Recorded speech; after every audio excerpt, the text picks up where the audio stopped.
Hare Krishna. Today we will try to understand the key verse in the second chapter of the Bhagavad Gita. We begin with a small prayer.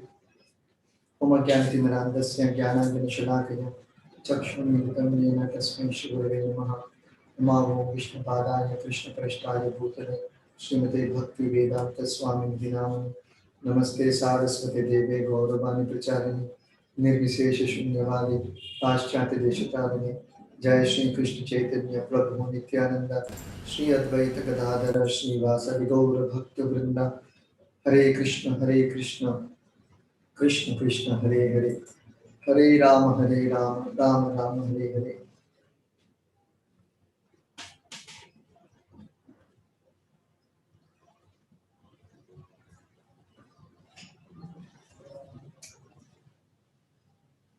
So the key verse in the second chapter of the Bhagavad Gita is verse number 41, a very important verse in the second chapter.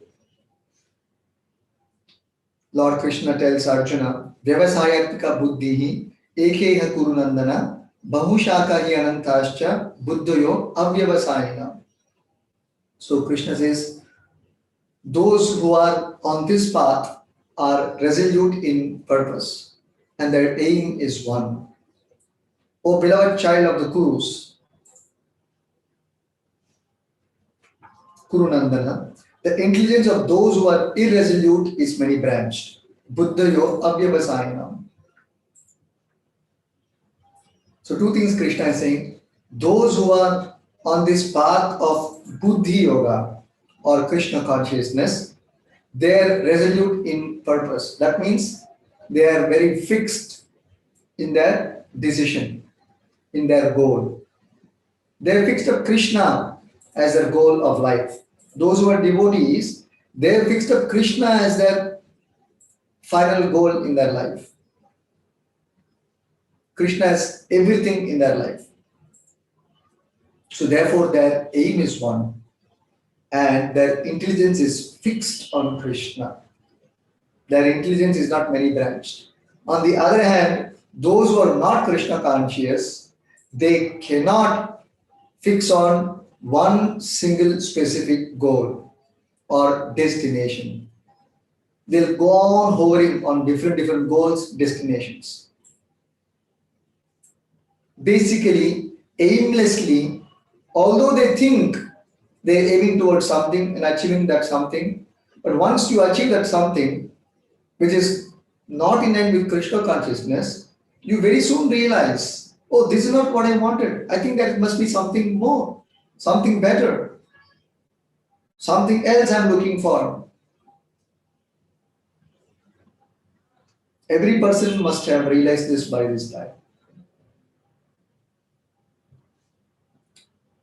So, what is lacking or missing is Krishna in their life. But without knowing that, Nate vidu swartha gatim hi Vishnu, durashaya ye bahirartha maninaha. Prahlad Maharaj has also pinpointed this aspect, important aspect, or the drawback in our life. No doubt everybody is aiming towards perfection, towards improvement, towards betterment, but they don't know what is that betterment, what is that improvement, what is that destination. Just like we talk about space mission, this mission, that mission, I have a mission in life, it's all fine. But what is the ultimate mission in life? That is being described here, it is Krishna. If this is understood, then you will not deviate from this path. Once having come to the path of Krishna, having attained the goal of Krishna, there is no deviation, there is no diversion.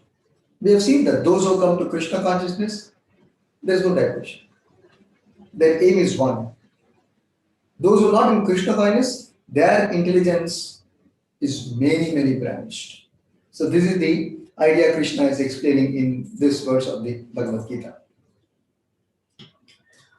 So this is the key verse in this chapter.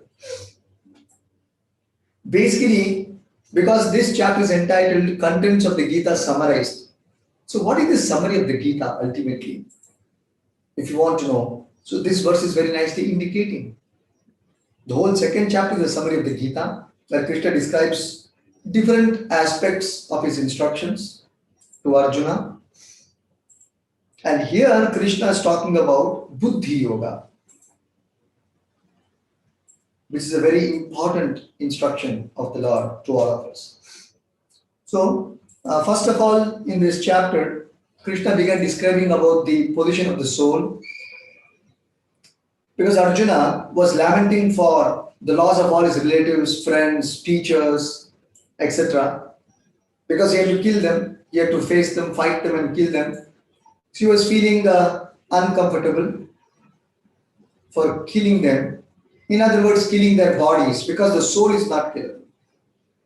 So therefore, Krishna had to explain Arjuna that actually the soul is not killable. Soul is not killed. Therefore, in the discharge of one's duty to uphold dharma, the so-called killing of the persons you must execute, O Arjuna, knowing well that they are not the bodies, you are not the body, you are a spirit soul, they are also spirit soul. But in that particular body, even though we are spirit souls, in a particular body, sometimes we don't perform our dharmas properly. Under such circumstance, it is the body which is given is not being properly utilized. Just like suppose I buy a machine, suppose I buy a computer, I buy a mobile, okay? And if it doesn't do the job, I have to give it to repair. Or I have to, suppose it has become old, it is useless, I have to discard it and purchase a new one, right? Similarly, this body is actually given for the purpose of serving the soul and the Supreme Lord. But if this body itself comes on the way in serving Krishna, disturbs us in our service to Krishna, then it is not required. Isn't it? Because the soul is not dependent on the body. The body is dependent on the soul. This is an important point, because many people think even for the soul, it requires the body. Actually, it doesn't require the body. Soul can live independent of the body.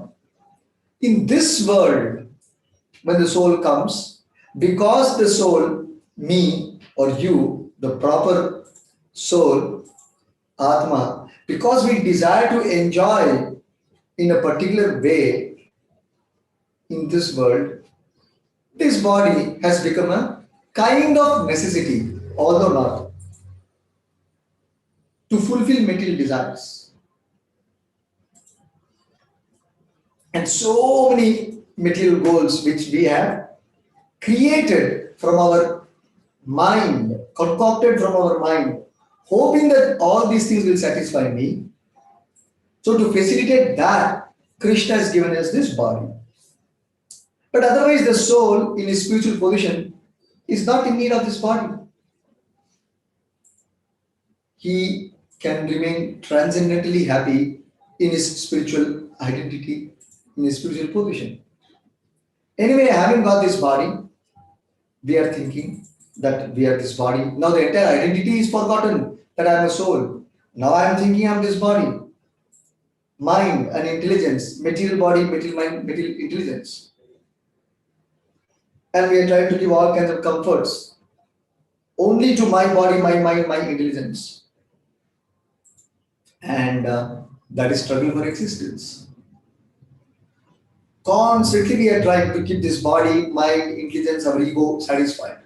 And our extended family, our society, community, egos satisfied as much possible. But every time there is great difficulty and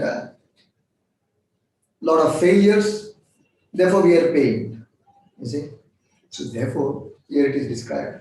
Unless we understand that the soul belongs to Krishna And unless we come to the point of Krishna consciousness or serving Krishna, surrendering to Krishna, you cannot be happy. So that is the central theme of this verse. We go on hunting and exploring different things in life, hoping to become happy. We're chasing after happiness, but actually we're not becoming happy and satisfied. So fix up Krishna as your single goal of life. This is the conscious blowing, you see.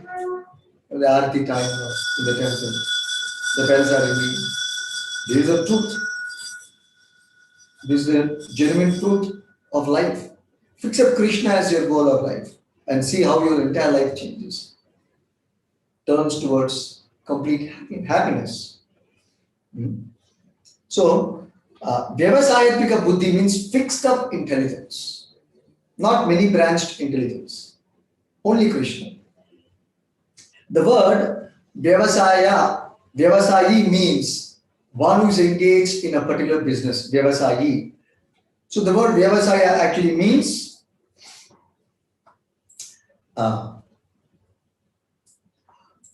one who knows what is the consequence of doing a certain act. If I do this, what will happen? If I do that, what will happen? What is the cause? What will be the effect? One who knows is called Vyavasayi. So Vyavasaya means to know the cause and the effect. Then one can proceed appropriately. Suppose you are doing some activity, if you do not know how to do that activity and what is the result of that activity, then you are in ignorance, isn't it? But if you know, you're perfectly situated. You know what you do, you know what is the result of such activity, and then you act. This is acting in knowledge. Similarly, Vyavadhyayatmika Buddhi means acting in the knowledge of Krishna or Krishna consciousness. You know the result, you know the destination very clearly. If I become Krishna conscious, what is the result? What is the destination? I will go back to the kingdom of God. I will rejoin with the Supreme Lord in the spiritual world and eternally live there in complete bliss and joy for eternity and in complete knowledge of Krishna. So, this is Vyavadhyayatmika Buddhi. So, once you know that Krishna is the origin of everything, then it is possible to fix up oneself in Krishna. Then depend on Krishna. If you cannot depend on Krishna, then you're in deep trouble. Your intelligence will go on moving towards different subjects in life without any aim.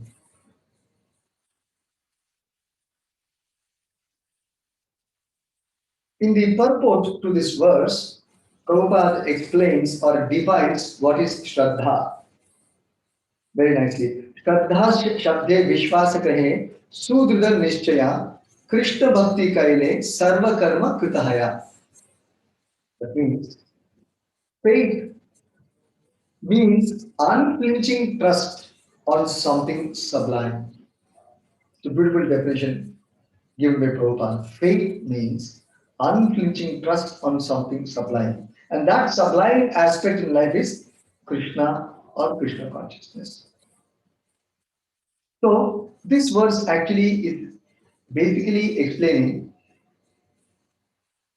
when one is engaged in the duties of Krishna consciousness and it is convinced, let me simply execute all my works in Krishna kindness, and that is complete perfection, and it will also perfect every other work of mine. If one is convinced about this understanding, he is said to be a faithful devotee. Krishna Bhakti Kaile Sarva Karma Kritaya. I should simply do my duties in Krishna kindness. That's all. Every other material duty will be executed perfectly. All my obligations to society, family, relations, everything will be completed if I complete my duty towards Krishna in Krishna consciousness. If I'm convinced about this fact, he is said to be Shraddhavan, a faithful devotee. Then he will advance in Krishna consciousness. He is said to be possessing Vyavasayatmika Buddhi. So, generally, we have, at least in India, we have a lot of obligations. Obligation to family, society, human race, family traditions, to the country, etc., etc., etc. But all these obligations can be fulfilled in one shot. If you fulfill your obligation towards Krishna. Devarshi Bhutaptananam Pitranam Nayam Kinkro Rinicha Rajan Sarvatmaya Sharanam Sharanyam Gato Mukunda Parivritya Kartam. So, this is a beautiful verse from the Bhagavatam 11th canto, chapter 5, text 41. Here it says, all of our obligations towards devatas, rishis, living entities like cows, dogs, bulls, we all take help from them. Then obligation towards relatives, towards human beings, towards family members, ancestors. So there are 6 kinds of obligations like this. All these obligations are at once completed and fulfilled, returned back simply by surrendering oneself unto Krishna and fulfilling one's obligation towards Krishna. Then every other obligation is complete. This is a shortcut method, a smarter method. This is a recommendation of the Srimad Bhagavatam and even Lord Krishna. So, one does not have to worry about all other obligations. Just serve Krishna. All other obligations complete. And interestingly, in executing duties in Krishna consciousness, there is no consideration of good or bad. Because Krishna conscious activities are beyond good and bad. They are completely spiritual, transcendental. There is no material reaction. See the beauty of Vyavasayatmika Buddhi, working for Krishna. So the beauty of working for Krishna is that there is no material reaction for which you have to suffer or enjoy. In either of the case, you have to come back to this material world, accept this material body. And accepting material body means, again, continue your struggle. So therefore, Krishna is saying that accepting material body is the beginning of all struggle, which even intelligent people fail to understand and realize. This subject Krishna will talk more in the next chapter, 3rd chapter. Tomorrow we'll discuss about this. Even intelligent people are in ignorance. They don't realize how work is binding them. They may be thinking, I'm doing great work, great contribution to the world, to my society, to my family, to my community. But that very work is entangling. They're not realizing. There is an art of working. This we should know. How to work without becoming entangled. Just like there's a saying in English, catch the fish without getting wet. Right? How to do that? How to work in this world without becoming bound by the reactions of work. Because we have to come here and again I get stuck up with all these struggles. What we call as success in this world is nothing but little we have overcome the struggle for existence. There is only struggling to exist in this world. If you are little successful in that struggle, you think that is victory. Actually, that is ignorance. Reducing struggle or overcoming little struggle is not success. completely avoiding struggle is what is success. And that's what Krishna is offering in the Bhagavad Gita. Completely becoming free from all troubles, not reducing trouble, completely avoiding trouble. And that's the program of the Bhagavad Gita. If you're Krishna conscious, you can achieve this. So one who works for Krishna, if one's mind and intelligence is fixed on Krishna, then any kind of work he performs, there is no reaction. All that reaction of that works gets burned in the fire of Krishna consciousness. This is described in the 4th chapter of the Gita. We will talk about it next week. In the fire of Krishna Bhakti, all reactionary works of karma is burnt off. Jnanadi datta karmanam tamahum panditam buddha. Such a person is called Buddha, intelligent. Same thing here, vyavasayatika buddhi. That's why in this section, in the 2nd chapter, which is talking about buddhi yoga, which means Krishna consciousness. Those who are Krishna conscious are actually intelligent persons, most intelligent persons, because as they work, they don't get bound to this world. It's all Krishna karma. Do everything for Krishna. Next chapter we'll see how to surrender every work onto Krishna, so that you become free from all reactions. The essence is spoken here. So, the good result, bad result, it's not our concern. It is Krishna's concern. Our only goal is to satisfy Krishna, to do as Krishna wanted us to do. That's all. That's all. That is our concern. Just like in an office. When you're working in an office, profit or loss is not your concern. What is your concern as an employee? Execute your duty. That's all. You get your salary, finished. Profit or loss is the concern of the boss. The employee may not worry about it. Exactly like that. We just work for Krishna. No consideration of profit or loss, victory or defeat, success, failure, nothing to worry. That is Krishna's concern. I get my benefit by serving Krishna. So this is a beautiful state of existence wherein you will be undisturbed by the dualities of this world, good and bad, success, failure. Because you see people whole life, they are disturbed.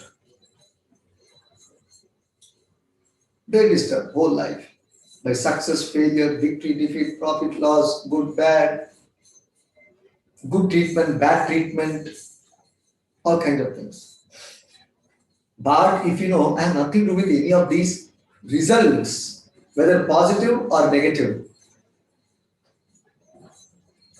My only concern is to serve Krishna and see that Krishna is satisfied. Over. Matter is over.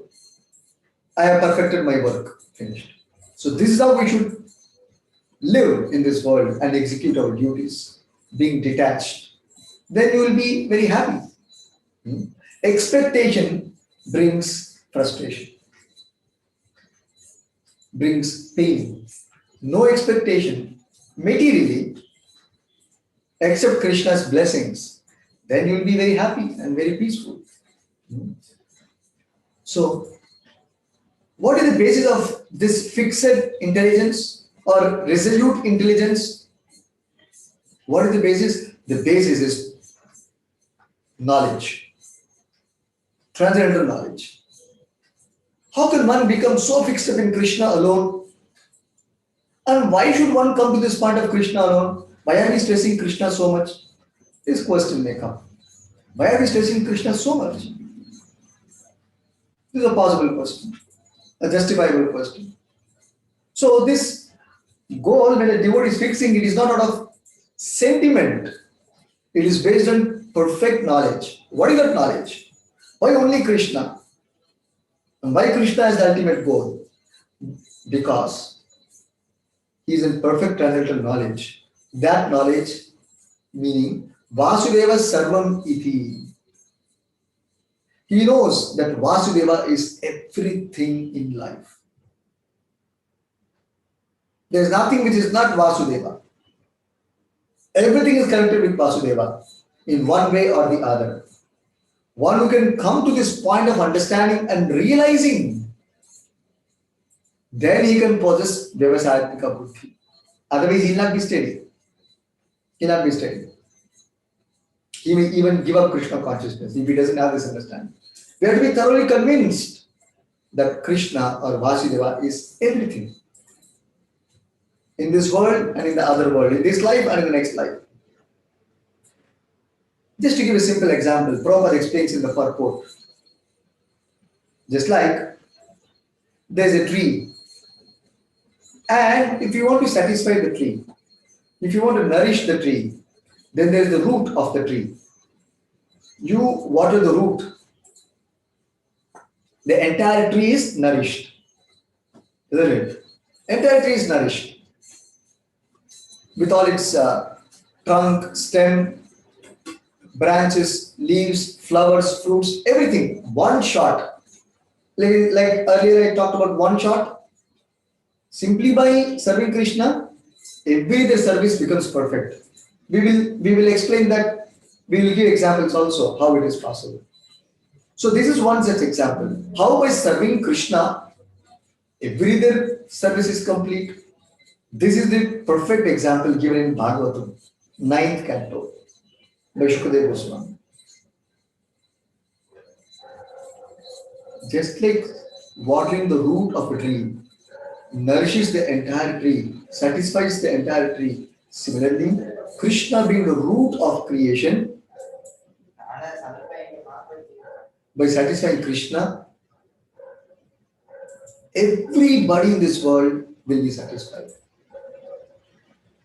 Everything will be in perfect position just by satisfying Krishna. Everything will be perfect. Today we can see a lot of anomalies in life, in nature, in relationship, in work. Everywhere there is anomaly, isn't it? Because things are not in sync with Krishna. So therefore everything is an aberration, anomaly. We see a lot of aberration, anomaly. They are not connected with Krishna. That is the primary reason. Just like you see, we are talking, the camera is on, the lens is open, and the software is running, the camera is connected to the computer, and then the computer, connection, it is the wires are plugged on to the mains, so everything is interconnected, and then the recording is going on. You're able to hear me, right? Everything is in sync. Everything is in sync. Internet is fine, volume is fine, so everything is in sync. Exactly like that. But if anything, suppose anything goes wrong, that means the sync is broken. The connection is lost. Either internet or the cable or the software, some of the connection is lost. Then the recording stops. Right? Exactly like that. Somewhere in our life, although we don't know, something is missing. Some connection, right connection is missing. Therefore, there is dissatisfaction, discontentment. Therefore, there is unrest. People are not happy. What is missing is actually Krishna, but we don't know. And we are just chasing an illusion. Chasing an illusion. Therefore, the Gita has come as a torchlight to explain us what is it that we are missing. And what Krishna is saying in this verse is Krishna is not just an option in life. Krishna is the only goal in life. That understanding we should come to. Then you will become happy. Your struggle for existence will come to an end. This is an important point. Krishna is not an option. He is the only goal of our life. Everyone should make it like that. Then things will change. So, so this resolution is not a sentiment. It's based on knowledge because factually Krishna is all pervading in everything. There's nothing which is not connected with Krishna. Therefore, it is not wrong to fix up Krishna as our goal of life. In everything there is Krishna because everything is Krishna's. Every law which is operating, even the physical law, electronic law, electrical law, law of waves, everything is a law made by God or Krishna. Physical laws, space laws, natural laws, the changes in a tree, the biological changes in a tree, the chemistry of the growth of a tree, or the biology of the human body, or the creation. It is all the Lord's. So there is nothing which is disconnected. So therefore, it is not out of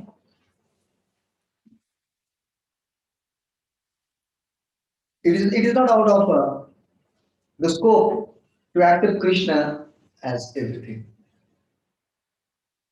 It is not out of context. It is perfect. It is perfect knowledge.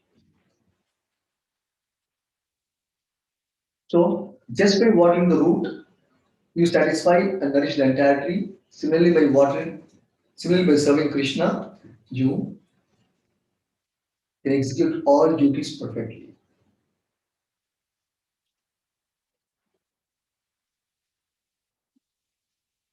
Another example I will give. It's like you're working for a company. Okay? It's a very good example. Working for a company. You have your boss and you have so many colleagues and you have your superiors in the company. Now, in executing your work, which is primary? What is the goal in you working in the company? You have to satisfy the boss and do the boss's work, isn't it? You may have colleagues, you may have so many team members. In fact, all their works also is connected with the boss.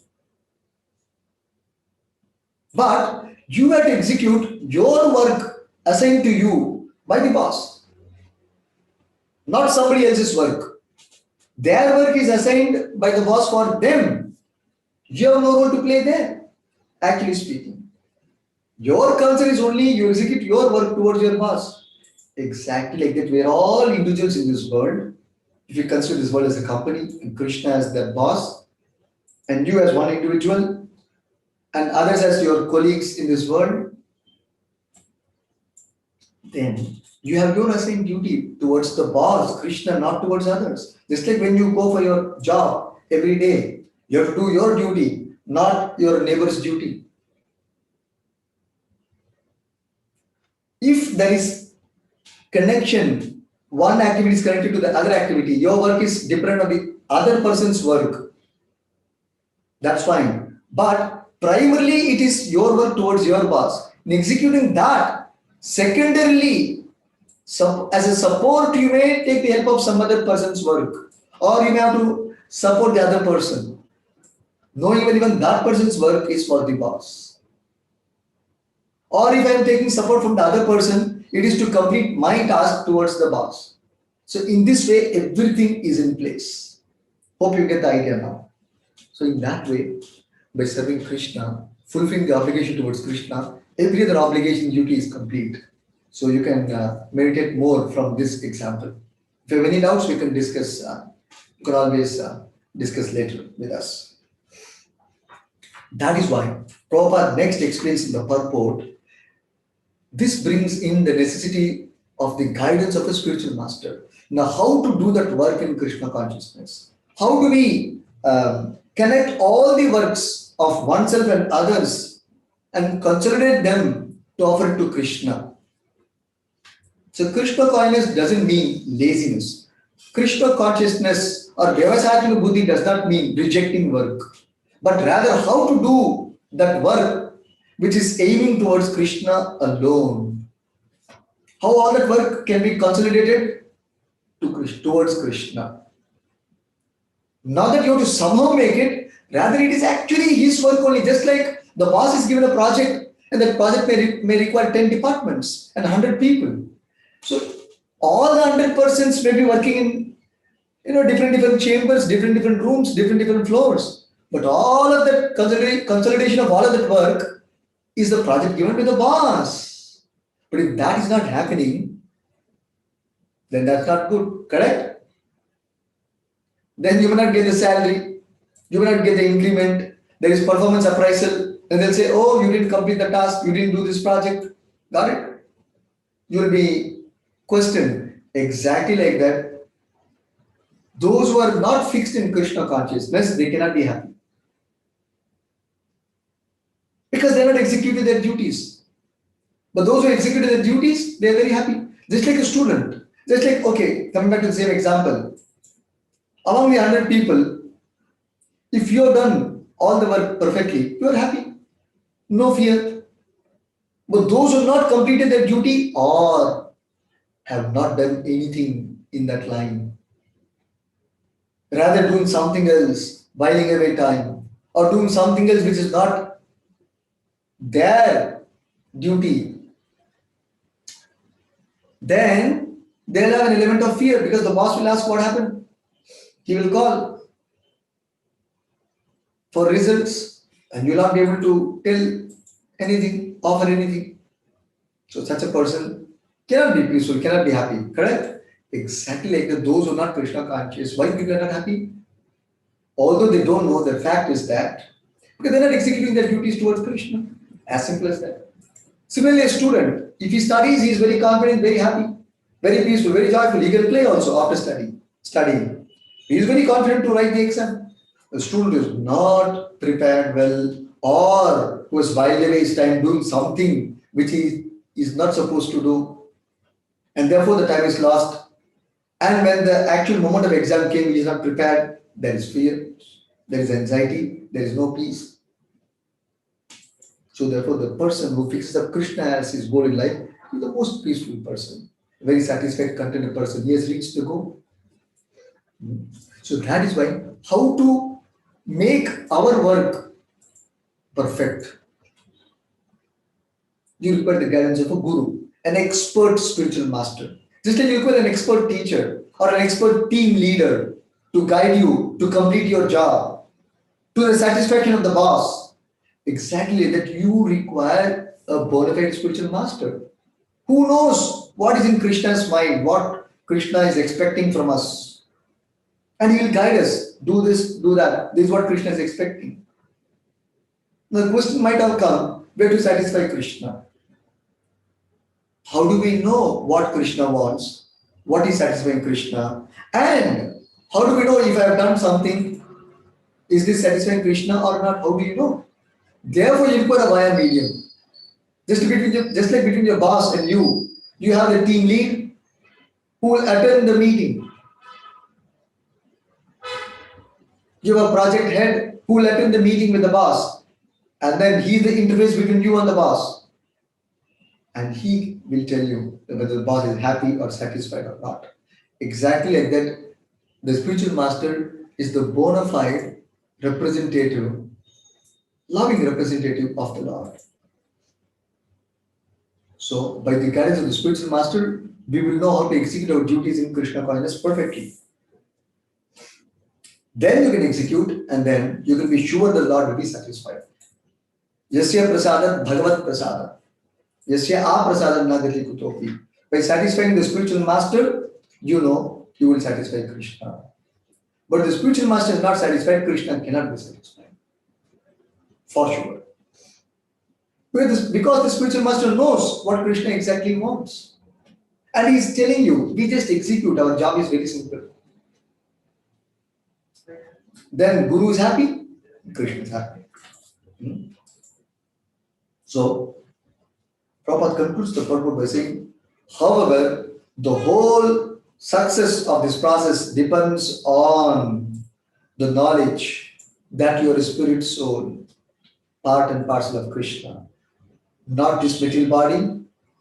You are not this material body. You don't belong to this world. That is the fundamental understanding. Otherwise, the entire foundation will collapse. The building will collapse. The foundation in Krishna consciousness is I am spirit soul and I belong to Krishna. Because I belong to Krishna, I should be concerned everything about Krishna because I belong to him. Just like this finger belongs to me, its main concern should be me. Similarly, because I belong to Krishna, my main concern should be Krishna. Then everything is perfect. Therefore, that understanding that I am a spirit soul is very, very important. Not just theoretical understanding, but practical realization. Therefore, you require to engage in practical seva. Seva to Krishna, Guru, Vaishnavas.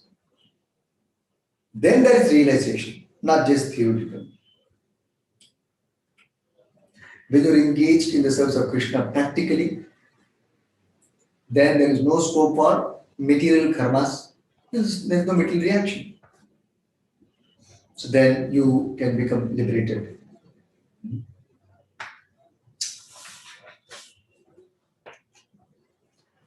There's some interesting few things I would like to share, and then I will close. Just like people say, when you go to a businessman, say be business-like, talk business-like. Don't talk nonsense. Sometimes in shops also you have seen, when you come to a businessman solely for the purpose of business, come for the purpose of business, execute your business, complete your business, and leave him to perform his business. So sometimes those words are there in some shops. So be business-like, talk business-like, no diversion. You see? Very focused. Exactly like that.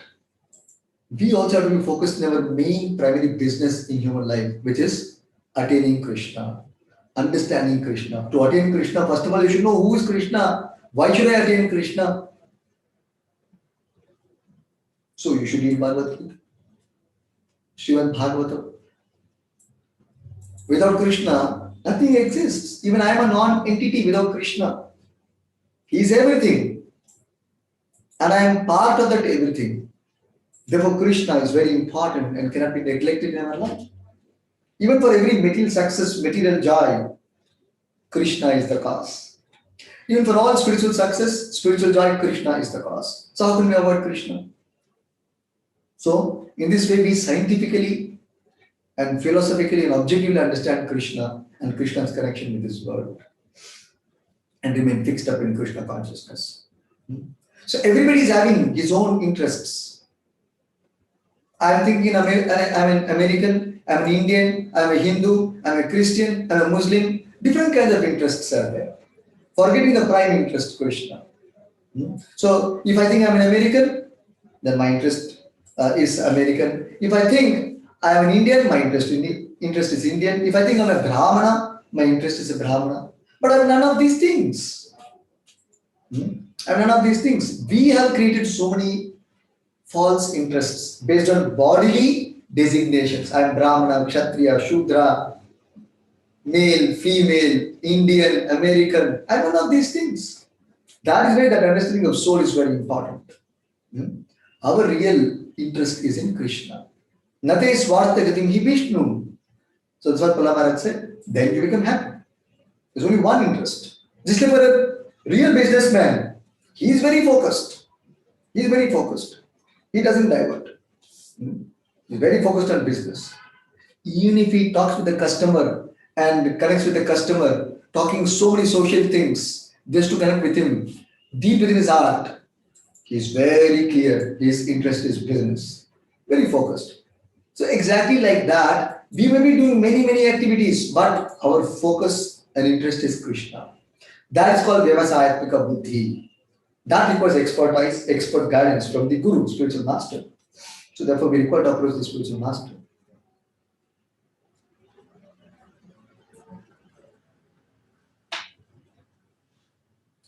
There's one interesting reference Prabhupada spoke This is about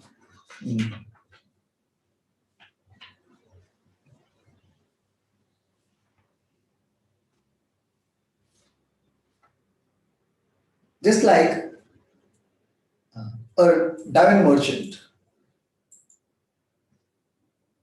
Sometimes we have seen a diamond merchant. They are very specialized in diamond business, and they can make millions in that. They're very focused. They don't do many things. Or a goldsmith. A goldsmith is there, and he has got his son. He once his son is trained up and becomes a goldsmith, he also earns big amount of money. He doesn't diversify.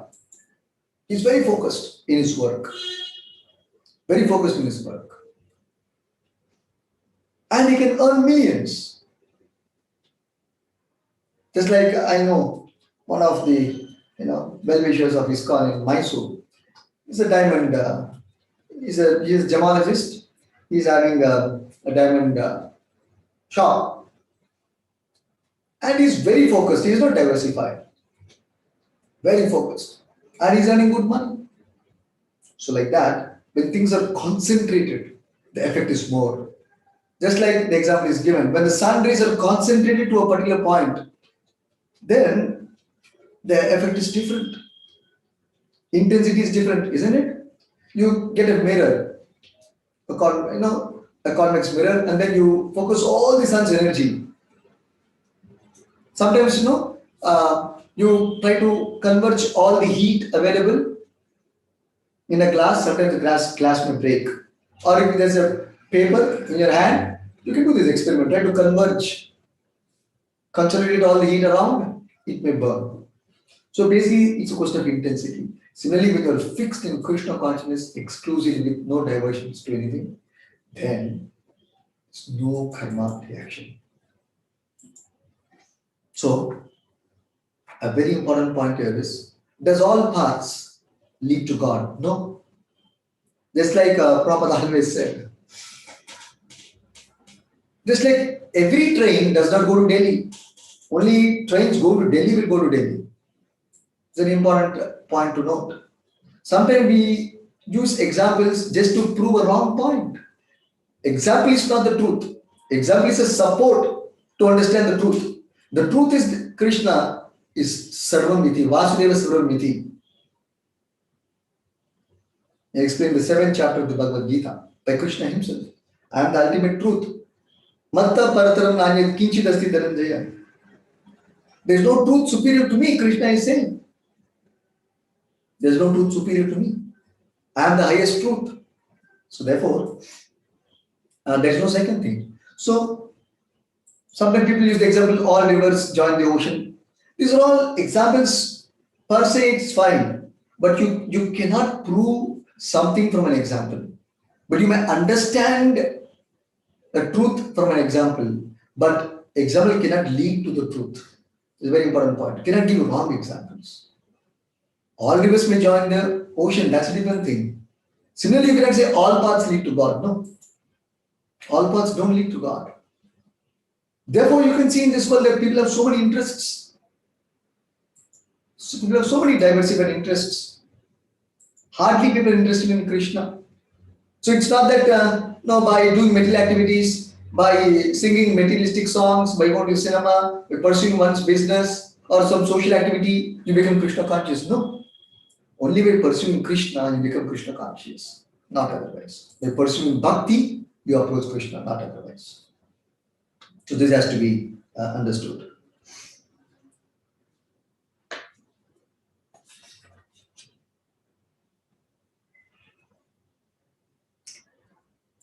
All social service and all kinds of social initiatives, altruism, socialism, humanitarian activities, all can be complete in Krishna consciousness. So, one switch, everything will be right. Just like sometimes we have seen in big factories, you push one button and that will trigger another machine, another machine, finally the product is out. Just like engine in a train, When that is moving, it will pull the next bogie, it will pull the bogie, that bogie will pull the next bogie, next bogie, next bogie. Similarly, if the engine of Krishna consciousness is on, all other activities will be complete. See, all social activity, political activity, altruistic activities, everything will be perfect. Yasmin tushte jagat tushte. If Krishna is satisfied, everything and everyone will be satisfied in the world. So this has to be understood.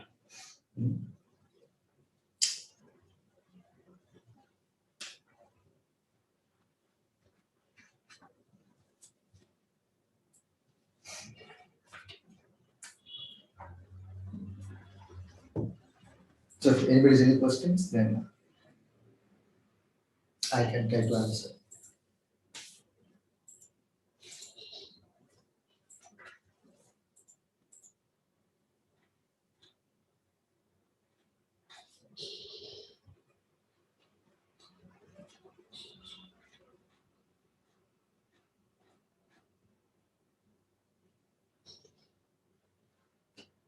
So thank you very much for your kind participation. We will see the what kind of work and how to offer that work to Krishna. How to perform work, how to offer that work to Krishna. Because you may be thinking, after having said Krishna is the goal, you may think, but I'm not a sannyasi. I'm a family man, I'm a businessman, I'm a student, I'm an engineer, I'm a lawyer. Then how can I offer that to Krishna? Okay, you may say chanting Hare Krishna, reading Bhagavad Gita, attending this session, that is perfect. We can do that. But how can I mold all my other activities? Okay, you have come for this life, full day chanting, reading all these things, that's perfect for you. What about most of the people? There is no opportunity. There is no opportunity. They are engineers, we are engineers, we are students, we are doctors. So how can they perfect and aim towards Krishna? So that we'll see in the next chapter, practically how we can root all activities to Krishna, even material activities, not only spiritual activities of japa. Japa is obviously Krishna, nothing to root it. But the material activities, how can we convert it as spiritual activities? That is the subject of the next chapter. We'll see that tomorrow. Thank you. I think there is one question from one participant. Hare Krishna. I think better we switch.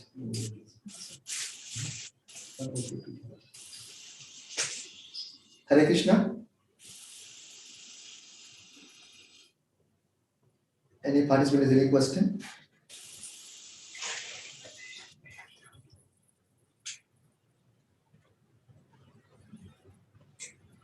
You can ask or you can chat in the chat box.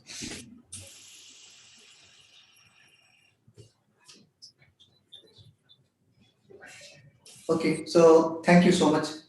Hare Krishna. Grantaraj Srimad Bhagavad Gita ki jai. Shri Prabhupada ki jai.